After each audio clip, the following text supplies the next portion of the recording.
हिंदी साहित्यिक कहानियों के चैनल में आपका स्वागत है। आज सुनिए डॉक्टर अरुणा सीतेश जी की लिखी हुई कहानी पड़ाव। डॉक्टर अरुणा सीतेश जानी मानी कथाकार थीं। नारी जीवन की व्यथा कथा तथा आशाओं अपेक्षाओं का चित्रण अरुणा जी के लेखन की विशेषता है। तो शुरू करें कहानी पड़ाव। सामान इधर उधर लगवाते हुए वो जाने कैसा कैसा महसूस कर रही थी। गर्व, प्रसन्नता और भय का मिला जुला सा विचित्र भाव। शंकर, ये रैक इधर नहीं उधर रखो। सेवाराम, इस पलंग को दीवार की तरफ थोड़ा और सरका दो। मंगल सिंह, सब टेप वगैरह अच्छी तरह चेक कर लेना और ज़रा बल्ब भी गिनकर देख लेना कि और कितने मंगाने हैं। कितनी ही हिदायतें दे चुकी थी और जाने कितनी अभी और देनी बाकी थीं। इतना बड़ा बंगला, पहले भी 4-6 बार वो यहाँ आ चुकी थी, पर औपचारिकता की सीमांत रेखा को उसने कभी नहीं लांघा, कोशिश ही नहीं की। घर बड़ा है ऐसा उसका अनुमान था। उसका ही क्या, सभी का अनुमान था जो वहाँ कभी भी नहीं गए थे, उनका भी। प्रिंसिपल का बंगला सही अर्थों में बंगला होता है, होना ही चाहिए। कम से कम 3 बेडरूम, 1 ड्राइंग डाइनिंग, 1 स्टडी और हो सके तो 1 dressing room. Kitchen, store, bathroom वगैरह तो सब जगह होते ही हैं। सर्वेंट्स क्वार्टर और गैराज भी नितांत जरूरी। और फिर मुलायम हरी धूप की विशाल करधनी ना हो तो और घरों से अलग वो कैसे दिखे। पर मिस सहाय के ड्राइंग रूम में बैठकर पर्दों की दरारों के बीच से आंगन में बढ़ती धूप भर का एहसास ही तो हो पाता था। इस भव्य व्यापकता का सही सही अंदाज तो उसे उस समय लगा जब पुराने घर का सारा सामान यहाँ के बड़े बड़े कमरों के कोनों में ही समा गया। अब जल्दी ही कुछ फर्नीचर खरीदना होगा। 1-2 चीज़ें लेने की बात उसके दिमाग में पहले ही थी, पर जब से वो घर छोड़ने या यूँ कहें कि इस घर में आने की संभावना बनने लगी, उसने नए कमरों की रूप सज्जा के अनुरूप ही सामान लेना उपयुक्त समझा। नए कमरों के ही नहीं, नए पद के अनुरूप। अभी भी उसे स्वयं को बार बार याद दिलाना पड़ता था। सप्ताह भर में आदत कहाँ पड़ पाती है। हाँ, आज पूरा 1 सप्ताह हुआ है। पिछले शनिवार को ही तो उसने काम संभाला था। मम्मी को जाने किसने समझा दिया कि शनिवार को गृह प्रवेश शुभ होता है। शनि दीर्घकालीन ग्रह हैं, सो वो लंबे समय तक वहाँ रह सकेगी। और वहाँ रह सकने का अर्थ क्या था, मम्मी समझती थी। तार भेजकर मम्मी ने उसे इस बात की याद दिलाई थी। चार्ज लेते ही मकान बदलने की बेताबी अव्यावहारिक ही नहीं, अशोभनीय भी थी। और फिर इस बीच समय ही कहाँ मिला कुछ भी सोचने का, करने का। कॉन्ग्रेचुलेशंस, थैंक्स, भाई मुबारक हो, शुक्रिया, हार्दिक बधाई, धन्यवाद। कुर्सी पर बैठी हुई जचोगी, सच, थैंक्स। फटाफट पार्टी की डेट तय कर लो। हाँ, आगे का क्या भरोसा, बाद में तू कहीं हम सब पर रौब झाड़ने लगी तो। तुझे सचमुच ऐसा लगता है? किसी और कॉलेज में भी ऐसी यंग और चार्मिंग प्रिंसिपल है? हमारे यहाँ तो खैर ऐसा पहली बार हुआ है। ये तो खिंचाई करने वाली बात हो गई भाई। बालों में थोड़ी सी चौक लगा लिया करना, उससे रौबदाब अच्छा पड़ेगा। नहीं, सफ़ेद बालों की कमी नहीं है, पर कमबख्त पीछे की तरफ हैं। चलो, ये बढ़िया रहा। जिस चीज़ को लोग यत्न करके छिपाते फिरते हैं, तुम उसी का ढिंढोरा पीटो। पर भाई एक बात है, श्रीमती अवस्थी बर्फ़ी का टुकड़ा उठाते हुए बोली थी। बुरा न मानना, पर मन में बात आई है तो कही डालनी चाहिए। आज हमारे बहनोई साहब भी होते तो कुछ और ही बात बनती। कुछ भी कहो, घर वाले के बिना घर पूरी तरह घर नहीं लगता। सच पूछो तो मेरे मन में भी अभी भी यही ख्याल आ रहा था, श्रीमती पुरी ने जोड़ा। क्यों भाई, आप लोगों को मैं हंसती हुई अच्छी नहीं लगती हूँ क्या? उसने जवाब में पूछा तो बात हंसी में उड़ गई। जितने लोग उतनी ही तरह की बधाइयाँ। हाथ जोड़कर मुस्कुराने का सिलसिला जो सुबह शुरू होता तो रात तक ख़त्म होते ही ना आता। और वो डर रही थी कि उसकी नियुक्ति पर हंगामा मचेगा, स्टाफ काउंसलिंग की मीटिंग बुलाई जाएगी, विरोध प्रस्ताव पारित होंगे, वाइस चांसलर तक को बात ले जाई जाएगी। आखिर 4-4 दिग्गजों को लांग जाना कोई खेल तमाशा है क्या? श्रीमती पटवर्धन को 8 इंक्रीमेंट देकर रख लिया गया था, तो इन्हीं सब ने कैसा शोर मचाया था।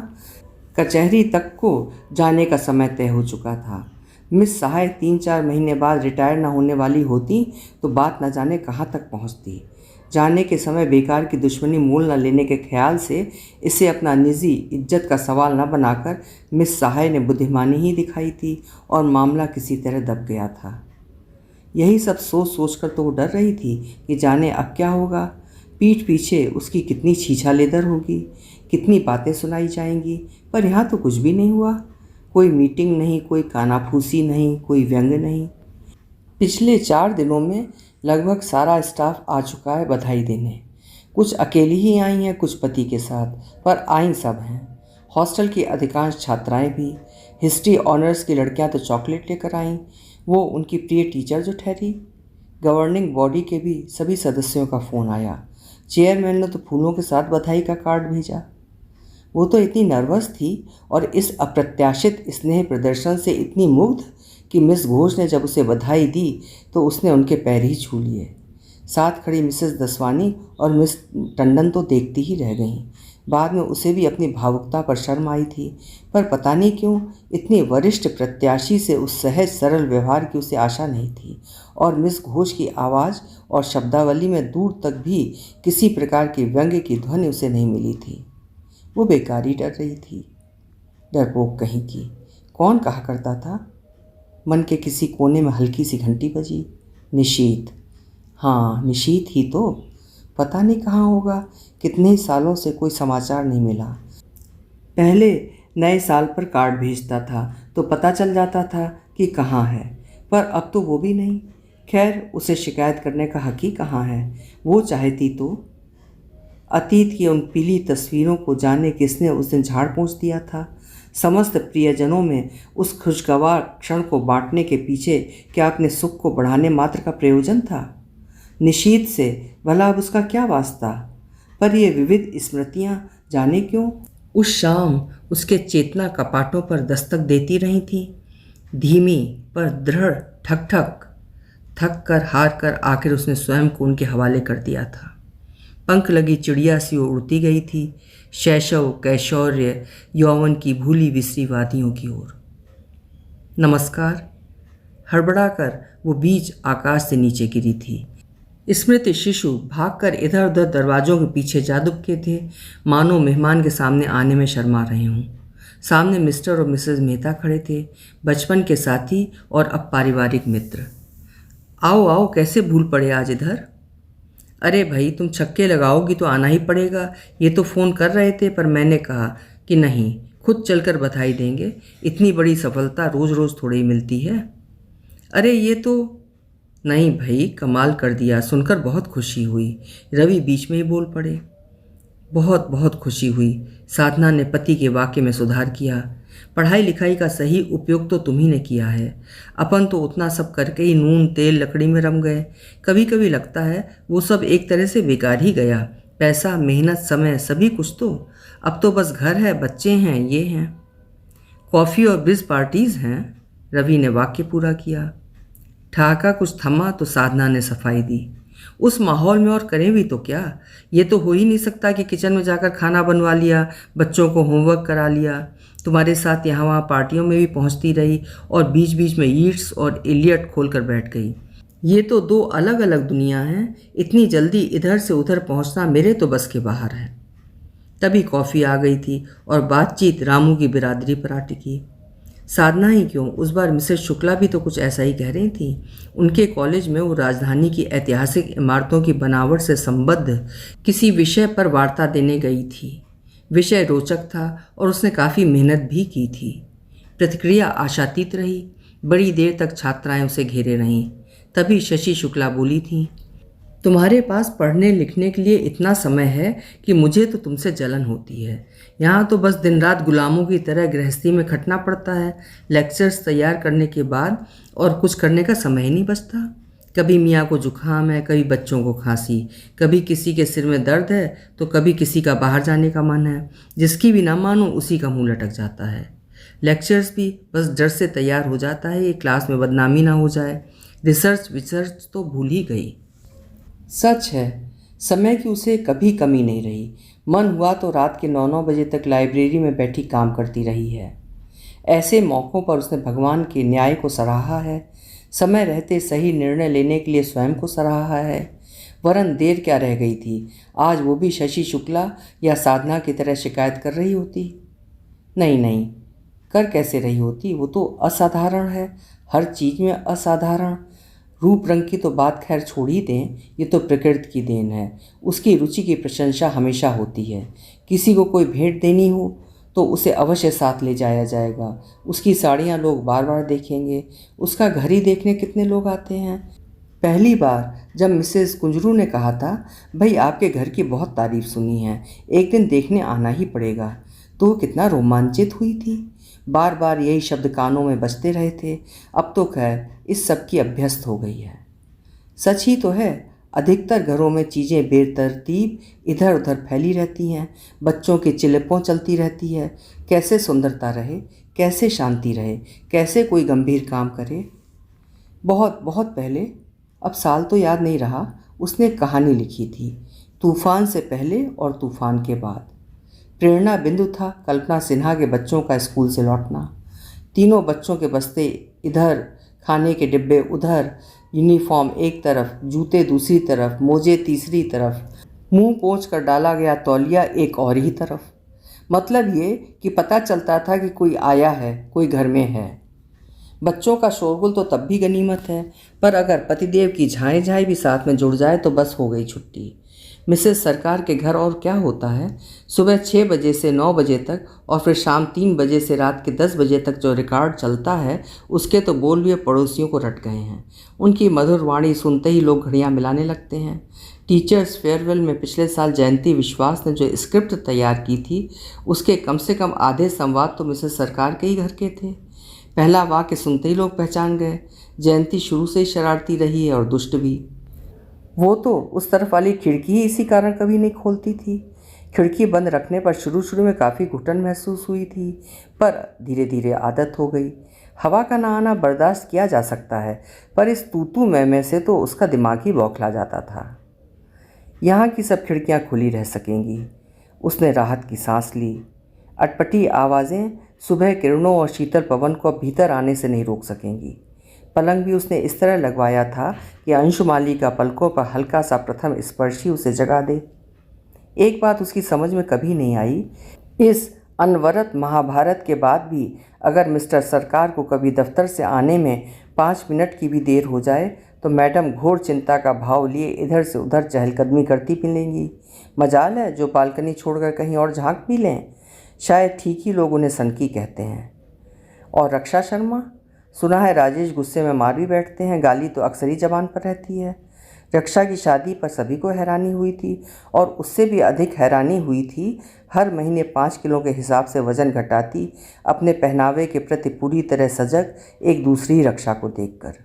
जटाजूट से उलझे, खींचकर पीछे की ओर जूड़े की शक्ल में बंधे बाल, बीच से लटकते रिबन के माध्यम से स्वामिनी के अपने प्रति घोर उपेक्षा की कहानी रोज ही दोहराते।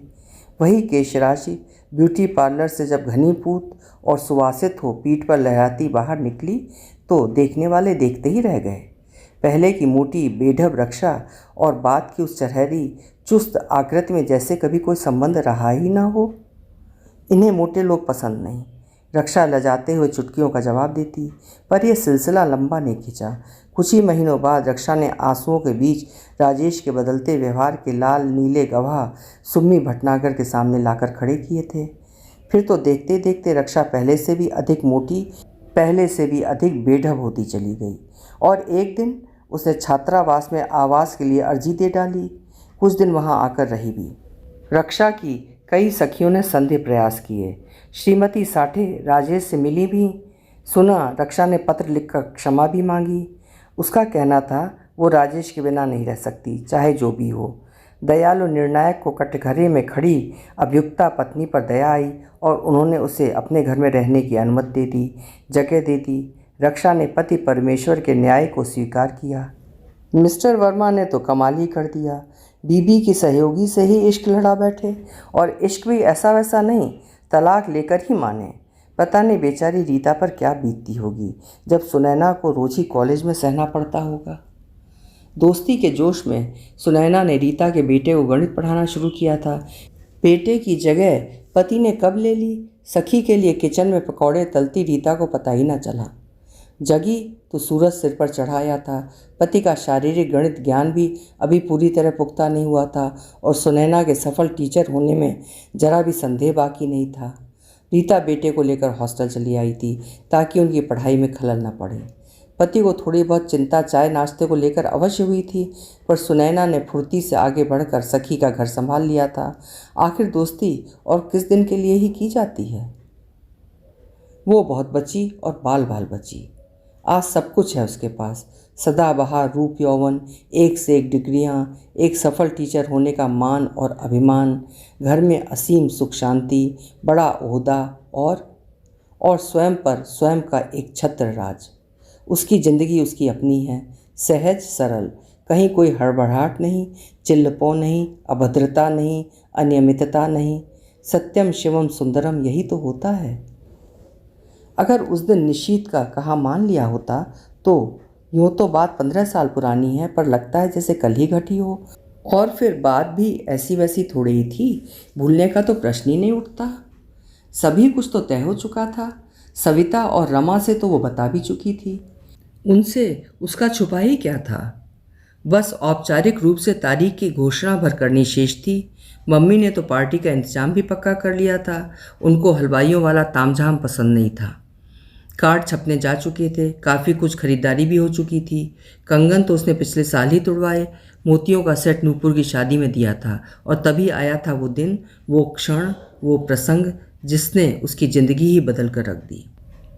और सब तैयारी तो कर ली है, पर मैडम एक बहुत ज़रूरी काम आप भूल गई लगती हैं। कौन सा काम? इस्तीफ़ा दे दिया है। इस्तीफ़ा? कैसा इस्तीफ़ा? किसको? वो सचमुच ही नहीं समझ पाई थी। नहीं समझ पाई ना, मैं जानता था कॉलेज को नोटिस नहीं देना होगा 3 महीने का। या तुम्हारी मिस सहाय इसकी जिद नहीं करेंगी? उन पर भी तो जादू चला रखा है क्या? नोटिस कॉलेज को? ओह समझी, मगर क्यों नोटिस दूंगी मैं? नौकरी छोड़कर क्या करूंगी? क्या करोगी?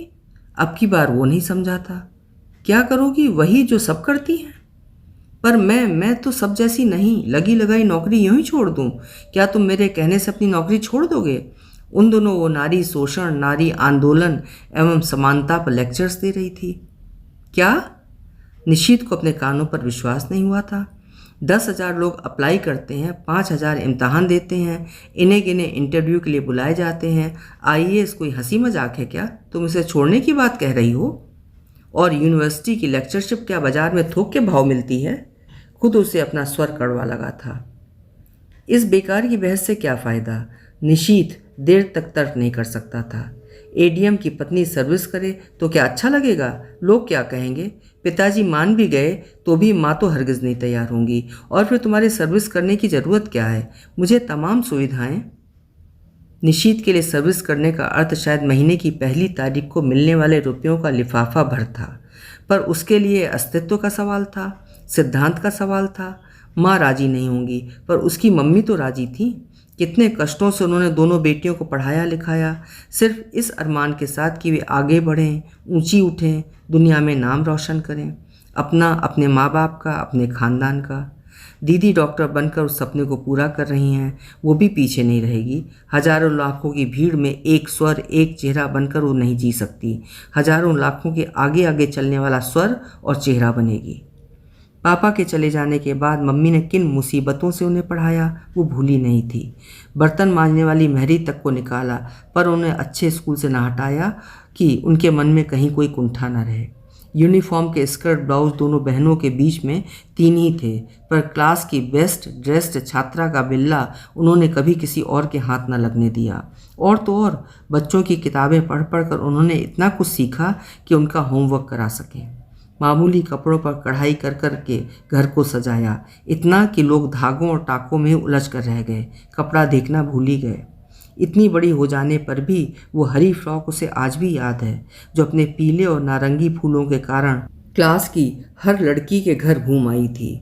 मिस मसीह तक ने तो सराहा था उस कसीदाकारी को। आज मम्मी अगर बेटियों से ये उम्मीद करती हैं कि वे भी कुछ करें, आगे बढ़ें, तो क्या गलत है? बेटे की शादी तक तो उन्होंने डॉक्टर लड़की से की। नहीं, वो उनके संघर्ष को घर की 4 दीवारी में बंद होकर व्यर्थ नहीं जाने देगी। भरवा टमाटर, बैंगन का भरता और कटहल के कोफ्ते बनाकर ही वक्त काटना था। नीली से पीली और पीली से हरी साड़ी बदलने में ही दिमाग लगाना था। ताश के पत्तों और चाय कॉफ़ी के प्यालों की खनक में ही सुख खोजना था। तो फिर सरकारी स्कूलों की मुफ्त की पढ़ाई क्या बुरी थी?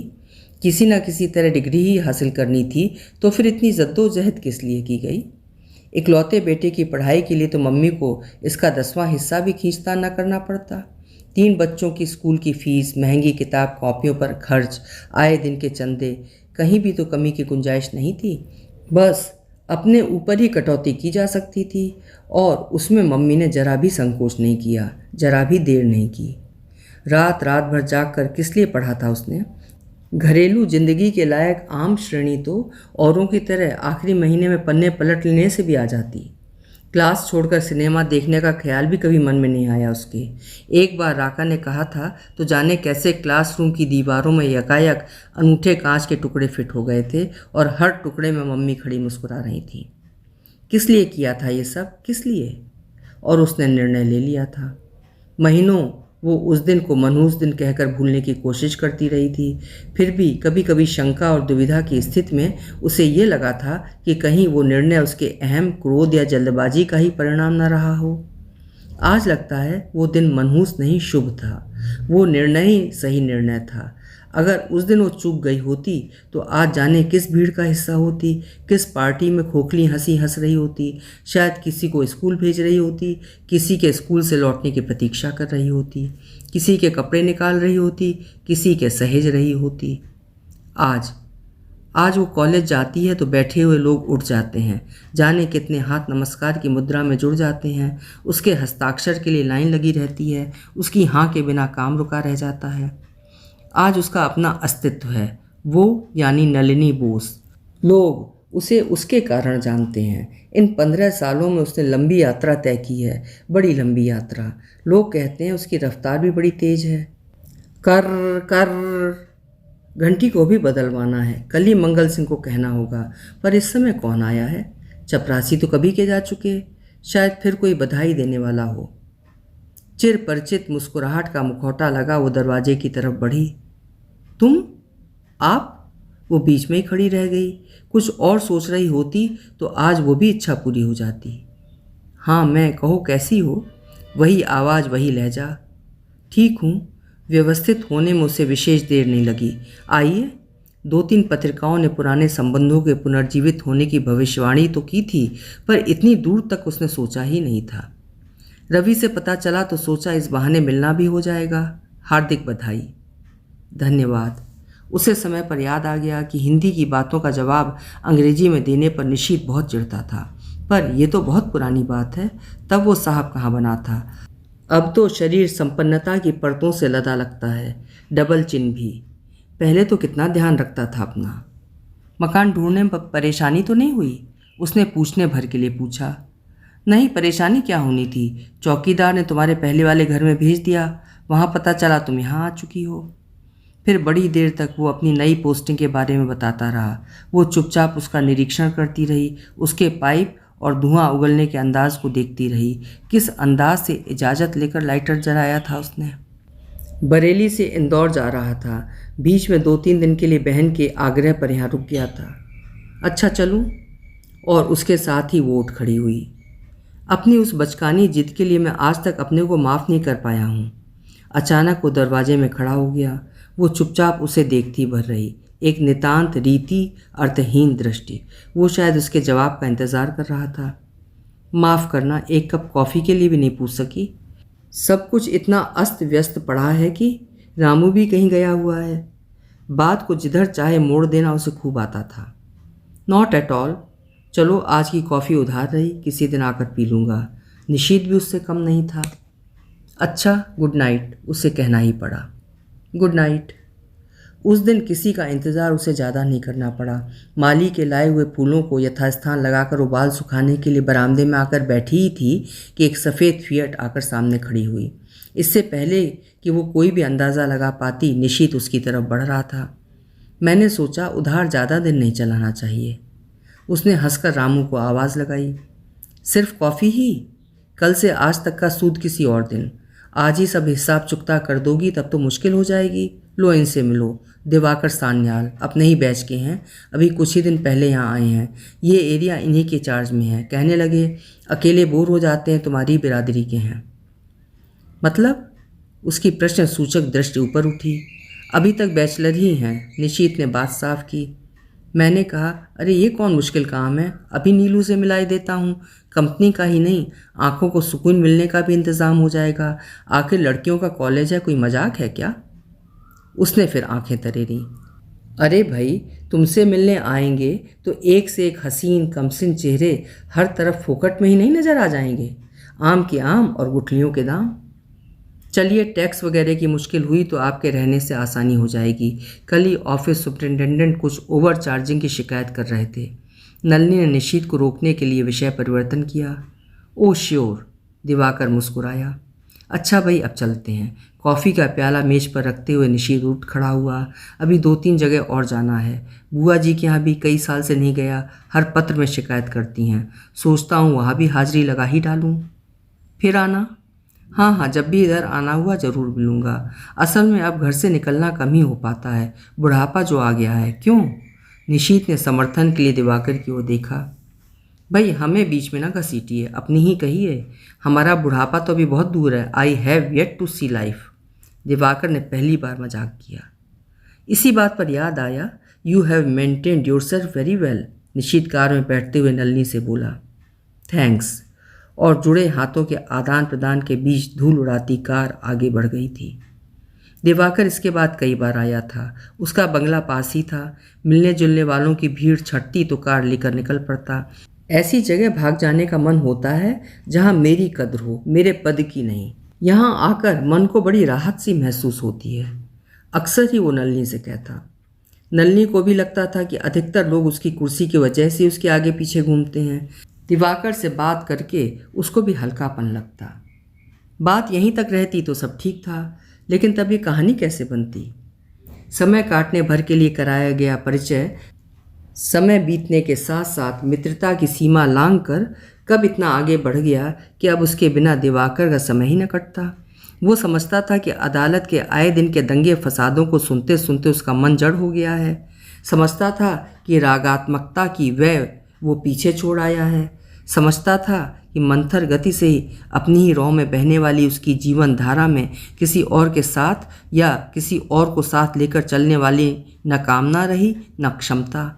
पर मन मृग छोना समतल धरती पर स्थिर कदम रखते रखते पता नहीं कब पलटकर पहाड़ी झरने सा उद्याम निरंकुश बन उम्र की कई सीढ़ियां एक साथ ही फलांग कर उसमें किसी का बन जाने की, किसी को अपना बना लेने की चाह जगा गया। रुकने की कोशिश में हाथ बढ़ाकर सहारा ढूंढा तो लहर ही पकड़ में आई। प्रेम प्रपात में दिवाकर आकंठ डूब गया। किसी युवा प्रेमी की तरह भावुक प्रणय निवेदन उसने भले ही न किया हो, ठुकरा दिए जाने पर आत्महत्या कर लेने का निश्चय भी नहीं किया, पर नलिनी से उसकी मनोदशा अधिक दिन तक छिपी न रह सकी। प्रेम शब्दों का मोहताज नहीं होता, उसके एक एक व्यवहार से उसका अंतरंग परिलक्षित होता है। जितना ही वो अपनी भावनाओं को छिपाने का प्रयत्न करता उतनी ही वे और मुखर हो जाती हैं। नलिनी परेशान थी। यूँ मन में कहीं उसे अच्छा भी लगा था। मन भी कितना लोभी होता है, प्यार पाकर कभी अगाता ही नहीं। मैं अब भी प्रिय हूँ, आकर्षक हूँ, ये एहसास किसी भी उम्र की स्त्री को पुलकित कर सकने में समर्थ है। आत्मश्लाघा ने नलिनी को सुख तो दिया, पर वो उसे मार्गच्युत करने में सक्षम नहीं हुई। दिवाकर के स्वर में कुछ ऐसा होता जो नलिनी को कुछ अजीब तरह से परेशान करता। कुछ गले में फंसता सा स्वर जिसमें अनकहे शब्द हमेशा ही कहे शब्दों से अधिक कह जाते थे, या फिर बोलते बोलते एकाएक चुप हो जाना और खोई खोई आंखों का चुपचाप मन में उठते तूफान का संकेत दे देना। इस मौन भाषा को अनसुना भी तो नहीं किया जा सकता था। सावन की पहली फुहार के बाद नीले आसमान में फूटता इंद्रधनुष या हल्की खुमारी के बाद एक अंगड़ाई लेकर पलके खोलता सा गुलाब बिना कुछ कहे सुने अपने पूरे सौंदर्य पूरे यौवन के साथ सीधे मन में भीतर तक नहीं उतर जाता क्या? सामने बैठी छात्राओं के मनोभाव मात्र उसकी आंखों की पुतलियों के घुमाव से जान लेने में सिद्धहस्त नलिनी इस ढाई आखर की व्यथा वेदना न सुन पाई हो, ऐसा संभव ही नहीं था।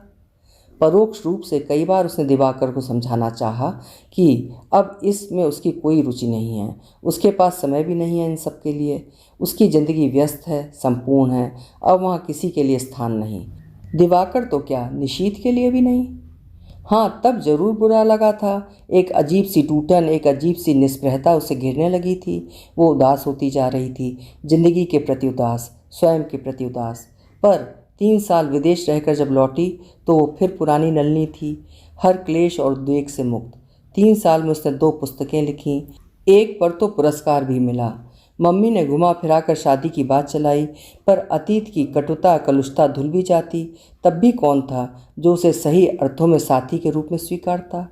फिर तो देर पर देर होती गई, यहाँ तक कि उसके अनुरूप साथी मिलना भी मुश्किल हो गया, व्यय में, गुणों में, आर्थिक स्थिति में। अब इतना पीछे लौटना संभव नहीं। दिवाकर समझता क्यों नहीं कि वो बहुत आगे जा चुकी है, बहुत आगे। तुम्हें अपनी ज़िंदगी में कुछ खाली खाली सा नहीं लगता? एक बार अचानक ही कॉफ़ी पीते पीते वो पूछ बैठा। क्या मतलब? उसको अपना शरीर तनता सा लगा।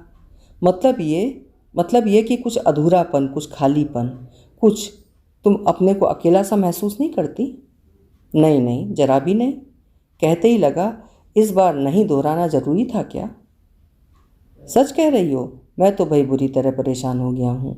ये अकेलापन जैसे काट ही डालेगा। कभी कभी तो बौखला सा जाता हूँ। कोई तो ऐसा हो जिससे अपने मन का सब कुछ कह सकूँ, सब कुछ। तुम विश्वास करोगी, मैंने कई बार स्वयं को स्वयं से बातें करते हुए पकड़ा है। यही हाल रहा तो जल्दी ही आगरा जाने की तैयारी करनी पड़ेगी। वो पुत बनी सब सुनती रही, कोई प्रतिक्रिया नहीं, कोई उद्वेलन नहीं। दिवाकर की समस्या से वो द्रवित न हो, ऐसा नहीं। कौन जाने कल उसका भी यही हाल होने वाला हो। पर वो जिस निदान की ओर बार बार इंगित करता था वो उसे मान्य नहीं था। अब तो बहुत देर हो चुकी है दिवाकर। 16 साल का समय बहुत लंबा होता है। पर जाने क्या था कि वो कुछ भी ना कह पाती, बस सोच सोच कर, सुन सुन कर रह जाती। कभी वो सीधी सीधी बात करेगा तो वो भी मन ही मन सैकड़ों बार दोहराया अपना वाक्य एक बार फिर दोहरा देगी। साधना मेहता, शशि शुक्ला, चित्रा सरकार, रक्षा शर्मा, रीता वर्मा, कुसुम अग्रवाल, क्या कम लोग थे उसे चेताने के लिए? रात दिन की चकचक या फिर अपने अस्तित्व का अंत, इसके अतिरिक्त उन्होंने क्या पाया था? चित्रा के दोनों लड़कों को ड्रग्स के सिलसिले में हॉस्टल से निकाल दिया गया था। रक्षा का बेटा अपने इंजीनियरिंग के कोर्स की 10 वर्षीय योजना बनाकर पुराने सब रिकॉर्ड्स तोड़ने में मनोयोग से लगा था। अफवाह थी कि दुग्गल साहब का बेटा रेड लाइट एरिया में पकड़ा गया था। सविता की बेटी हिप्पी बनी घूमती थी। क्या यही बच्चे माँ बाप के बुढ़ापे का सहारा बनने वाले थे? सोच कर ही उसने कान पर हाथ रख लिए। वो सोचती रही कि क्या था उन सब विवाहिताओं के पास जो उसके पास नहीं था। हर कोई तो किसी न किसी रूप में उससे ईर्ष्या करती थी। क्या कमी थी उसकी ज़िंदगी में? क्या रह गया था पाने को? वो बार बार लगातार सोचने की कोशिश करती, समझने की कोशिश करती, पर कुछ हो तो समझ में आए।